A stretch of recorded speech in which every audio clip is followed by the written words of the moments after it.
Fala pessoal, tudo bem? Então a gente está aqui para fazer uma revisãozinha a CAF, né? Que a gente já fez uma breve revisão na sala, mas vamos dar alguns outros toques aqui para a prova da CAF, né? Desse domingo, tá bom? Então eu listei aqui os conteúdos que mais caem, tá, gente? Genética que é bastante, mas genética a gente já conversou lá na nossa revisão em sala, né? E então, outros conteúdos caem bastante biotecnologia, fisiologia humana, né? A gente vai comentar algumas coisinhas aqui então, tá bem? Então, vamos lá.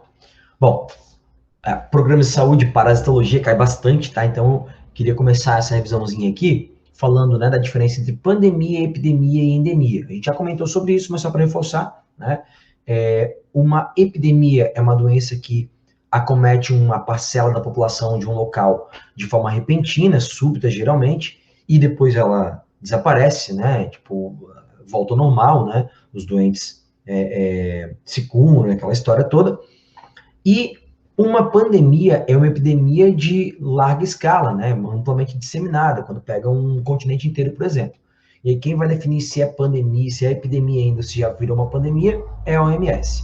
Já uma endemia é uma doença são doenças, né, com características diferentes. São doenças que são sempre constantes numa região. Sempre tem uma parcela considerável da população com aquela doença naquela região, como é, por exemplo, a malária no norte do país. Tá bem? Bom, importante a gente falar nesse momento da diferença entre vacina e soro, tá? Então não esquece, pessoal. A vacina contém antígeno. Antígeno é o causador da doença. É o cara que vai induzir o teu sistema imunológico a trabalhar, a produzir anticorpos, né? E o soro contém anticorpos já prontos, né? A vacina é uma imunização ativa, porque você dá os antígenos para ensinar o teu organismo a produzir anticorpos. O soro é uma imunização passiva, tá? O objetivo da vacina, ele é profilático, é para prevenção. O objetivo do soro é terapêutico, é tratamento, tá? A ação da vacina é duradoura, porque tu cria células de memória, né? Células de defesa de memória contra aquele agente patogênico.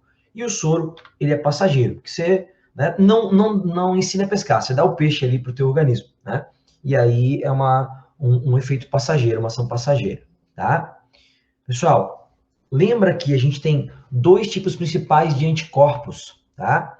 Quando a gente está no primeiro momento da contaminação, né, o primeiro impacto, né, daquele antígeno no teu organismo, se produz IgM, tá? Que é a resposta imune primária.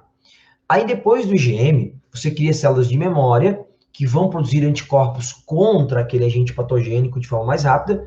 Então você vai, numa segunda contaminação, nas próximas, né, produzir IgG. E aí, geralmente, quando se fala de vírus, né, geralmente você não apresenta sintoma numa segunda vez, porque você, com essa grande quantidade de IgG e produzindo esse anticorpo mais rápido, você não deixa o vírus te causar sintomas, né? Você combate ele muito rapidamente. Esse é o princípio da vacina. Você dá lá o antígeno, né? Para que o teu corpo produza IgM. E aí, você, depois de produzir IgM, cria células de memória e passa a produzir IgG nos próximos contatos com aquele vírus. E aí, geralmente, não tem sintomas. Ou se tem sintomas, são sintomas muito leves. Tá? Isso não vale só para vacina de Covid, vale para qualquer tipo de vacina, tá, gente?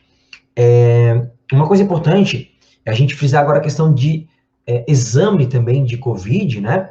Porque você tem os sorológicos que medem anticorpos, o método ELISA, e tem o teste RT-PCR que a gente vai falar depois, daqui a pouquinho, tá? Quando você faz um teste sorológico de medição de anticorpos, dá para fazer o teste do dedinho, que não é nada eficiente, nada confiável, e dá para fazer o teste onde eles tiram sangue, vai no laboratório lá e tal, né?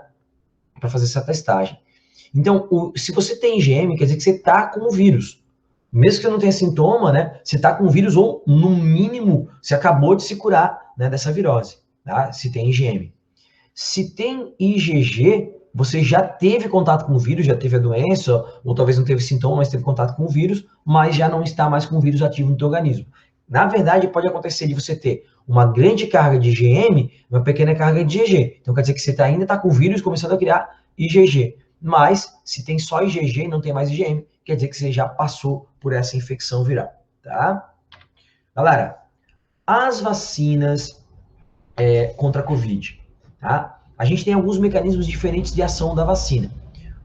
A forma mais tradicional de fabricação de uma vacina é com o vírus inativado, enfraquecido, atenuado. Eles usam ou calor ou substâncias químicas para fazer com que aquele vírus fique inativo. Então, a Coronavac, né, a Sinovac, do Instituto Butantan ali, né, junto com a Sinovac da China, ela é de vírus inativado, tá? Ela vai ser, né, como é que vai funcionar isso? Eles colocam o próprio SARS-CoV-2, vírus da Covid, inativado, né, para o teu sistema imunológico reconhecer, tá? A AstraZeneca, a famosa AstraZeneca Oxford, é um vetor viral não replicante. O que eles fazem? Eles pegaram um adenovírus de chimpanzé, tá? Que é um vírus, né, um adenovírus que causa doença em chimpanzé, mas ele não tem a capacidade de se multiplicar. Então ele vai estar vivo no teu organismo, mas ele não vai se multiplicar, tá? E até por isso que essa é uma das vacinas que causa mais efeitos colaterais, né? Que é um vetor viral não replicante ali. Aí o que acontece? Eles colocaram nesse adenovírus não replicante de chimpanzé que injetaram, né, na pessoa, um pedaço do código, do código não, da bagagem genética, do genoma, né, do coronavírus. E aí, esse pedacinho, ele indica a produção da proteína spike, que é exatamente a proteína, aquela proteína S, a proteína spike lá, é a proteína que o teu sistema imunológico reconhece. Então, tu vai colocar um vírus, né, um adenovírus de chimpanzé, contendo dentro dele, ele é um vetor viral, né, vai conter dentro dele ali um pedaço do genoma do SARS-CoV-2, para que dentro das tuas células fabrique a proteína do SARS-CoV-2 e o teu corpo pense que tem um vírus ali, e ele produz anticorpos, tá? A Pfizer-BioNTech é uma vacina de RNA, a gente vai falar um pouquinho já como é que funciona a vacina de RNA. A Janssen, que é um departamento ali dentro da Johnson Johnson, né, é uma vacina de vetor viral não replicante, idêntica da AstraZeneca, tá? A Covaxin, que é uma vacina nova, que não chegou no Brasil ainda, tá? Ela é também de vírus inativado, igual a Coronavac, tá? A Sputnik, da Rússia, é também vetor viral não replicante, igual a AstraZeneca, igual a Janssen, tá? E a Moderna também é RNA, como a Pfizer-BioNTech, tá bom? Pessoal, na prova da CAF se fala muito, tá, de biotecnologia. E dentro da biotecnologia, uma parte da biotecnologia que tem que comentar aqui com bastante carinho é a engenharia genética, que é a técnica de DNA recombinante, né? É um tipo de enzima que tem só em bactéria. Vocês veem bactérias lá com o Alex, né? Então, é a enzima que a bactéria usa para cortar os seus plasmídeos lá, que são pedacinhos de DNA que ela usa para reprodução, né? Essas enzimas só existem em bactérias, então a gente pega emprestado dessas bactérias, né, para fazer a técnica de DNA recombinante. Onde a gente vai marcar um pedaço de DNA que eu quero, ou seja, o gene, eu quero um gene é um pedaço de uma molécula de DNA. Eu marco aquele gene quimicamente e boto essa enzima de restrição, e ela funciona como uma tesoura molecular e corta esse pedacinho que eu quero. Até tem uma questão da CAF aí, não lembro de que ano, que a gente até resolveu ali em sala de aula, que ela fala assim, é uma enzima não específica e ela dá essa alternativa como errado. Só que, na verdade, essa enzima só é específica porque tu dá a direção para ela, tu direciona. Tu mostra para ela, ó, eu quero esse pedacinho de DNA. Senão ela seria não específica mesmo, senão o corte seria aleatório mesmo, tá? Mas ela é específica porque você torna ela específica, né? Usando ali uma técnica de marcação daquele pedaço que você quer que ela corte, tá? Quando você fala de DNA recombinante, tem duas maneiras de trabalhar essa técnica de DNA recombinante. Ou com transgenia, ou com terapia gênica. A transgenia é você pegar um gene de uma espécie e botar em outra. E claro que você faz isso quando você tem um gene de interesse, tá? Eu tenho uma espécie A e tenho uma espécie B. Tem uma proteína da espécie A, que é determinada por um gene da espécie A, que seria interessante que a espécie B produzisse. Então, eu tento cortar, né, esse gene da espécie A e colocar na espécie B. Nem sempre dá certo, mas quando dá certo, essa é a técnica de transgenia. Como, por exemplo, hoje, a gente tem várias bactérias que produzem, né, insulina humana, bactérias transgênicas. Você pega o gene da insulina humana, coloca em bactérias, para em laboratório essas bactérias produzirem, então, a insulina humana, e você usar para tratamento de diabéticos e tal, tá? Já na terapia gênica, é diferente. Terapia gênica, eu pegar um gene de uma espécie que não esteja funcionando direito, tem um gene com algum defeito, algum problema, eu inativo esse gene a partir de enzimas e coloco no lugar o mesmo gene, só que agora esse gene, né, que determina a mesma proteína, a mesma característica, só que agora esse gene funcional. Isso chama-se terapia gênica, tá? Galera, os transgênicos, então, organismos transgênicos são produzidos mediante a técnica de DNA recombinante, engenharia genética, né? E aí pode misturar características, né? Botar, por exemplo, uma bactéria produzindo insulina humana, como, por exemplo, acontece na soja transgênica que produz uma proteína de uma bactéria, né? Então, isso é a transgenia. Hoje, a técnica mais usada para transgenia é a CRISPR, né? Foi descoberta por duas pesquisadoras, uma francesa e uma americana, tá? A Carpentier e a Doudna, e elas ganharam, né, o Nobel de Química em 2020 por conta dessa descoberta. Revolucionou, gente, porque, né, na verdade, uma técnica muito barata e muito eficiente. Existiam outras técnicas antes disso, né, para manipular DNA, né, edição de genoma, só que não eram tão eficientes e eram muito mais caras. Então, essa técnica é uma técnica muito barata e muito eficiente. A enzima de restrição que essa técnica usa é uma enzima chamada Cas9, né, Cas9 aqui, beleza? Então, é uma técnica de DNA recombinante. Aí, você pega a enzima de restrição e corta esse gene, né, em pedacinhos que a gente tem chamados de palíndromo, né? Palíndromo é uma região que de trás para frente, de frente para trás, tem a mesma sequência, né? Então, tu vê aqui, ó, lembra-se, aqui é 5 linhas, aqui 3 linhas, aqui embaixo tem que ser 5 linhas, 3 linhas. Então, a fita de cima você lê da esquerda para a direita, a de baixo da direita para a esquerda, e aí cortando aqui é palíndromo, tem a mesma sequência, tá bom? Aqui, ó, o primeiro transgênico feito na história, que na verdade eles fizeram um teste, uma cobaia, né, gente? Eles pegaram esses coelhinhos e pegaram um gene de água viva que induz a fosforescência, né? A produção dessa proteína que brilha no escuro. Colocaram esse gene de água viva no genoma ali de um embrião de um coelho e nasceu um coelho que brilha no escuro, como vocês estão vendo aqui, tá? Um não, né? Alguns, né? Já a terapia gênica, como a gente comentou agora há pouco, ela consiste em você colocar um gene que funcione, o gene funcional, para substituir o mesmo gene, só que está com um problema, tá? Então, ela pode ser uma técnica ex vivo ou in vivo, tá? Uma técnica in vivo é eu injetar esse gene direto na pessoa. A ex vivo é eu colocar esse gene em uma cultura de células e depois colocar essa cultura de células na pessoa. Tá? Então, dependendo da situação, você vai usar uma ou outra. E claro que a terapia gênica ainda é muito experimental, tá, gente? A transgenia já é uma realidade pra gente, comer lá alimentos transgênicos e tal, já é uma realidade pra gente muito mais do que, né, a terapia gênica, tá bom?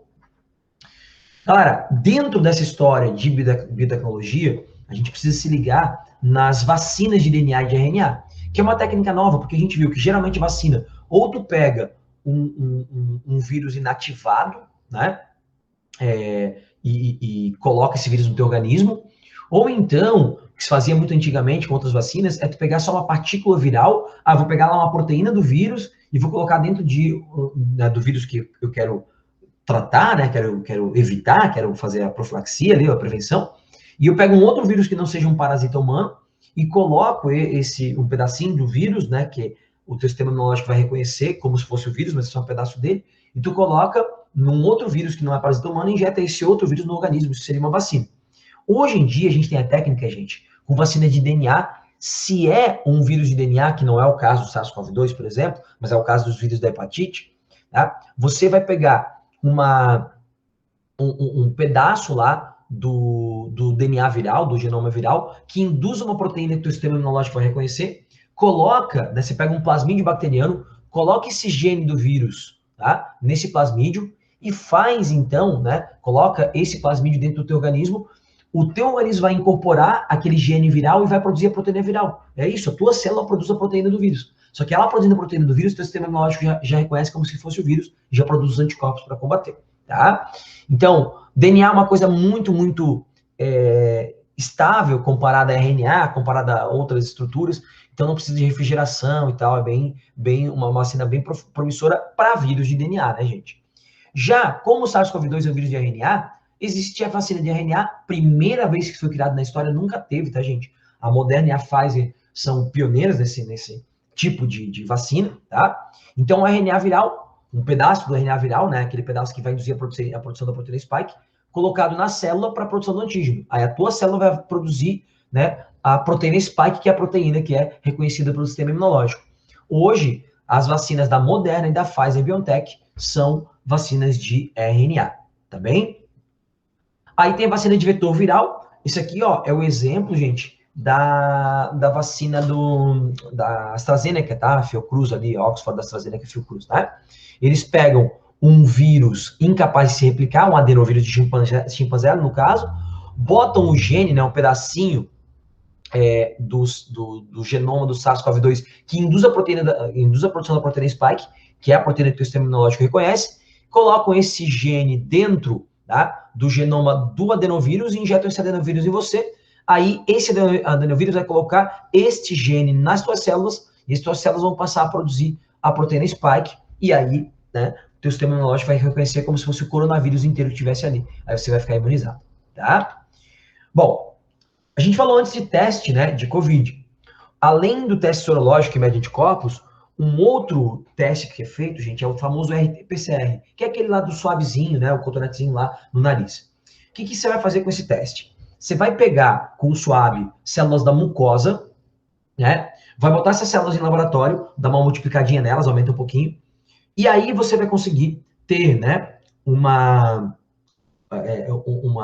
quantidade legal de células ali, onde você vai, então, extrair ácido nucleico dessa célula. Você vai extrair, basicamente, DNA e RNA. O DNA tu não quer, tu quer RNA. Por quê? É o material genético do SARS-CoV-2. Tu extraiu o RNA, tu multiplica esse RNA com a técnica de PCR. Gente, PCR é uma técnica para aumentar a quantidade de material genético, de DNA ou de RNA. Então, é uma técnica que aumenta, tá? Ela usa uma enzima de uma bactéria para aumentar, né, uma DNA ou RNA polimerase, no caso do SARS-CoV-2, né, para aumentar a quantidade de material genético. Aí, aumentei a quantidade de RNA aqui na célula. Opa, esses RNAs aqui são do humano, né, são RNAs já do humano. Opa, esse aqui é o RNA do coronavírus. Então, quer dizer que se tem RNA do coronavírus ali, é porque tinha vírus naquelas células. Se não tem o vírus, não vai ter o RNA, né, do coronavírus.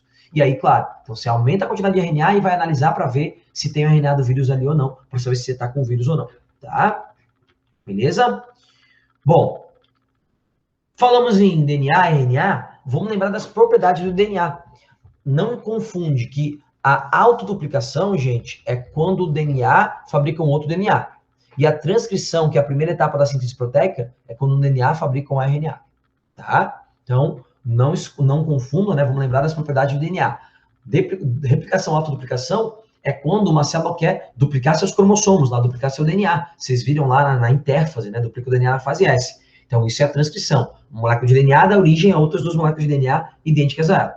Já a transcrição é quando uma molécula de DNA dá origem a um RNA, tá? Aí é a primeira etapa da síntese proteica, né? Para fabricar proteína, tá bom? Na fisiologia humana, cara, vamos ficar muito ligado na questão do sistema respiratório, tá?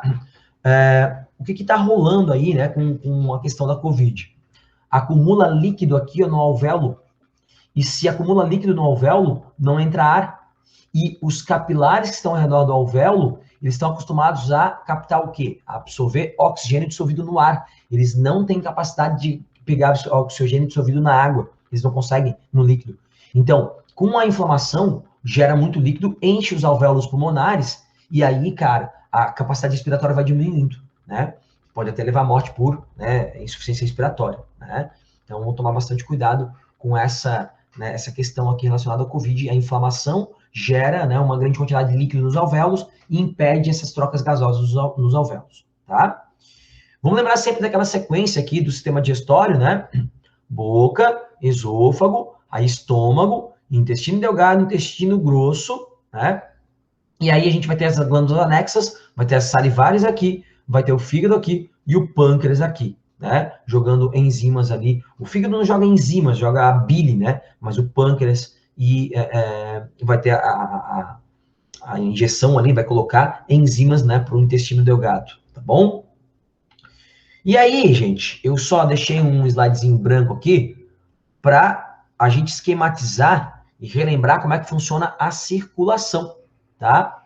Do humano, né? O coração de um humano é com 4 cavidades, lembra? 2 átrios, 2 ventrículos, átrio, ventrículo, ventrículo. Vocês estão vendo um coração de frente, no caso, né? Átrio direito e ventrículo direito, átrio esquerdo e ventrículo esquerdo, né? Aqui em cima os pulmões, aqui embaixo o corpo. A gente padroniza de desenhar a circulação arterial rica em oxigênio de vermelho e a venosa rica em gás carbônico de azul. Então, o sangue vem dos pulmões para o átrio esquerdo vai para o ventrículo, e do ventrículo ele vai para o corpo. No corpo, o sangue que é arterial vira sangue venoso, né? Deixa oxigênio e pega gás carbônico. Aí do corpo, esse sangue vai voltar para o átrio direito, do átrio direito ele vai voltar para o ventrículo direito, do ventrículo direito ele vai voltar para os pulmões, tá? A circulação é fechada, porque está dentro de vasos, é dupla, porque o sangue passa 2 vezes no coração, passa quando é arterial, passa quando é venoso, e ela é completa, porque sangue arterial e venoso não se misturam no coração, tá? Pessoal, lembra que o coração funciona como uma bomba dupla. Quando os átrios contraem, os ventrículos estão relaxados. Quando os átrios estão em sístole, os ventrículos em diástole. Quando os ventrículos estão em sístole, os átrios em diástole, né, relaxados. A contração dos átrios manda sangue para os ventrículos. E a contração dos ventrículos, a sístole dos ventrículos, o ventrículo direito manda sangue para os pulmões e o ventrículo esquerdo manda sangue para o corpo, tá? Outra coisa que a gente tem que lembrar é que na contração do átrio manda sangue para o ventrículo de boa, na contração do ventrículo poderia ter refluxo de sangue para o átrio, e eu não quero que isso aconteça. Então a gente vai ter as válvulas, né? No lado esquerdo do coração, chama válvula bicúspide ou mitral, lado esquerdo aqui, que impede o refluxo de sangue do ventrículo esquerdo para o átrio esquerdo, chama válvula bicúspide ou mitral, tá? E no lado direito, que impede o refluxo de sangue do ventrículo para o átrio direito, a gente tem a válvula tricúspide, né? Válvula tricúspide, certo? Gente, olha só. Uma última coisa aqui é a gente lembrar o seguinte. A gente sempre tem a tendência de achar que artéria carrega sangue arterial e veia carrega sangue venoso, e é assim na maior parte das vezes. Mas, por definição, não é assim que a gente define a nomenclatura, o que é artéria e o que é veia. Lembra que artéria é o que sai do coração para alguma parte do corpo, e veia é o que chega ao coração, vindo de alguma parte do corpo. Então, aqui, tá saindo do coração, artéria. E claro que isso aqui é um desenho esquemático, tá, gente? Essa artéria, ela não sai daqui, tá? Ela não sai daqui pro lado, ela meio que atravessa por aqui, vai aqui para cima, a gente vai ver isso lá na aula de sistema circulatório, mas, né, só para lembrar o nome, tá? Do ventrículo esquerdo pro corpo, chama artéria aorta, que é o maior vaso do corpo humano, tá? É o maior vaso mais calibroso que tem no corpo humano, tá? No ventrículo, aqui, ó, chegando, né, saindo do corpo, indo para o átrio direito, é veia, né, tá indo do corpo para o coração, então é veia, são as veias cavas. São duas, tá, gente? Eu botei uma só aqui porque é um desenho esquemático, mas são duas veias cavas, tem a superior e a inferior, uma em cima no átrio direito e outra embaixo. Aí, olha aqui, galera, aqui é que vem a confusão, tá? Aqui tá saindo de uma parte do corpo, que é o pulmão, pro coração. Então, isso aqui é veia, cara. É uma veia pulmonar, são duas também, tá? Veias pulmonares, só que é exceção, porque essa veia pulmonar carrega sangue arterial. E aqui tá saindo do coração para uma parte do corpo, tá indo do coração para o pulmão. Então é artéria, só que é uma artéria que carrega sangue venoso. Então é artéria pulmonar. Quer dizer que as pulmonares, elas são exceções, né? A artéria pulmonar carrega sangue, artéria pulmonar. A artéria pulmonar carrega sangue venoso e a veia pulmonar carrega sangue arterial. Não esquece deste detalhe, tá? Então, gente, para a gente finalizar aqui nosso aulão, vamos fazer aqui uma breve revisãozinha de vertebrados, porque vocês já estão vendo os invertebrados, viram aí, né, alguns invertebrados e tal, mas a CAF gosta bastante de vertebrados, que a gente não chegou ainda também, tá? Então, vamos lá. Os peixes cartilaginosos têm um esqueleto cartilaginoso, não tem bexiga natatória, são todos marinhos e eles excretam ureia, tá? Que é um composto um pouco menos tóxico. Eles não têm estratégias para filtrar água no mar, então eles vão soltar, né, liberar um excreta que não precisa de tanta água para ser jogado fora. Os peixes ósseos já são peixes que têm, né, esqueleto ósseo, tem a bexiga natatória para flutuação lá, uma bolsinha de ar dentro do corpinho do peixe, né, e excretam amônia, porque os que são de água doce, de boa pegar água, então pode excretar amônia que é mais tóxica, né, jogar fora ali com grande quantidade de água. E os que são de água salgada têm uma estratégia para filtrar água no mar, coisa que os peixes cartilaginosos não têm, tá? O tubarão não bebe água do mar, por exemplo, tá? A água que ele tem é só dos alimentos que ele consome, né? Dos bichinhos que ele come. Os anfíbios têm uma fase larval, não esquece, o girino. A respiração nos adultos é mista, no girino, na brânquia, né, na larva, é respiração branquial. Nos adultos é mista, uma parte pulmonar e uma parte pela pele, cutânea, né? Fecundação e desenvolvimento externo, né? Eles são ovulíparos, né? Então, fecundação externa e desenvolvimento externo. Os répteis, gente, então, eles têm epiderme com queratina, para diminuir a perda de água, para, né, adaptação ao clima mais seco, fecundação interna e desenvolvimento externo, tem âmnion e ovo com casca, que são estratégias para diminuir a desidratação do embrião, então para poder botar o ovinho fora da água, tá? As aves têm penas, bicos, sacos aéreos para ajudar na respiração, glândula uropigiana para produzir a secreção uropigiana para proteger suas penas, impermeabilizar e tal, e são os primeiros homeotermos, tem controle interno de temperatura. Os mamíferos têm algumas características importantes: pelos, glândulas mamárias, glândulas sebáceas, glândulas sudoríferas, diafragma, né? Isso tudo exclusividade de mamífero, tá, gente? E hemácia sem núcleo, para caber mais hemoglobina, também só tem mamífero, tá? Tem placenta na maioria, né? Com exceção lá dos ornitorrincos e tal, e também são homeotermos, tá bom? Galera, espero que essa revisãozinha ajude vocês, tá? Então, para quem vai fazer a prova domingo, vão com bastante calma, vão tranquilos, né? É uma prova, vocês estão acostumados a fazer isso com bastante frequência. E desejo boa sorte, tá? Tentem lembrar do que vocês aprenderam, do que vocês estudaram, né? E tenham a consciência aí que vocês estão no caminho certo. Estão fazendo o que tem que fazer, estão estudando, estão se dedicando, e uma hora o resultado aparece, tá bom? Valeu, gente. Fiquem bem. Boa prova. Um abraço. Até mais.